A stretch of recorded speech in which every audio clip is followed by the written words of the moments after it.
வணக்கம். விளம்பு செய்திகள். இந்திய விண்வெளி ஆராய்ச்சி மையம் மற்றும் பிரத்யூஷா பொறியியல் கல்லூரி சார்பில் முதல் தேசிய விண்வெளி தினம் பள்ளி மற்றும் கல்லூரி மாணவர்களுடன் கொண்டாடப்பட்டது. 5000 பள்ளி மற்றும் கல்லூரி மாணவர்களுக்கு விண்வெளி ஆராய்ச்சி குறித்த விழிப்புணர்வு ஏற்படுத்தப்பட்டது. சந்திராயன் 3 கடந்த ஆண்டு நிலவில் நிலைநிறுத்தப்பட்டது. இதனையொட்டி ஆகஸ்ட் 23ஆம் தேதி தேசிய விண்வெளி தினமாக கொண்டாடப்படும் என்று பிரதமர் அறிவித்திருந்தார்.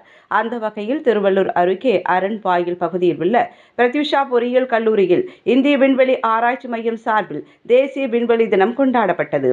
இதில் விண்வெளி ஆராய்ச்சி குறித்து பள்ளி மாணவர்களுக்கு விழிப்புணர்வு ஏற்படுத்தும் வகையில் கருத்தரங்கம், அறிவியல் கண்காட்சி, விண்வெளி தொடர்பான தகவல்கள், ரோபோட்டிக்ஸ் என பல்வேறு நிகழ்ச்சிகள் நடத்தப்பட்டது. இதனை உணவு கூட்டுத்துறை செயலாளர் ராதாகிருஷ்ணன் மற்றும் சதீஷ் தவான் விண்வெளி மைய இயக்குனர் ராஜராஜன் துவக்கி வைத்தனர். இதில் SSLV-P, SSB Mark 3 மற்றும் விண்வெளி தொழில்நுட்பங்களை அரசு மற்றும் தனியார் பள்ளியை சேர்ந்த 5000க்கும் மேற்பட்ட மாணவர்கள் கண்டு மகிழ்ந்தனர்.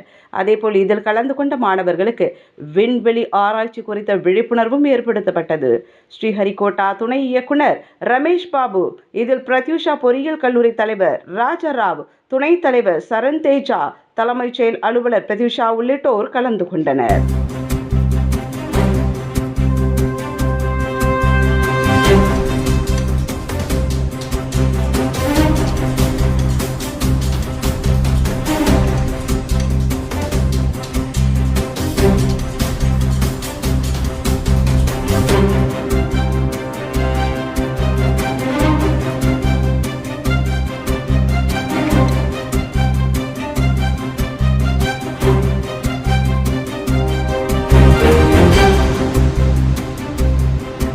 உடனுக்குடன் செய்திகளை தெரிந்து கொள்ள விளம்பு சேனலை சப்ஸ்கிரைப் செய்யவும்.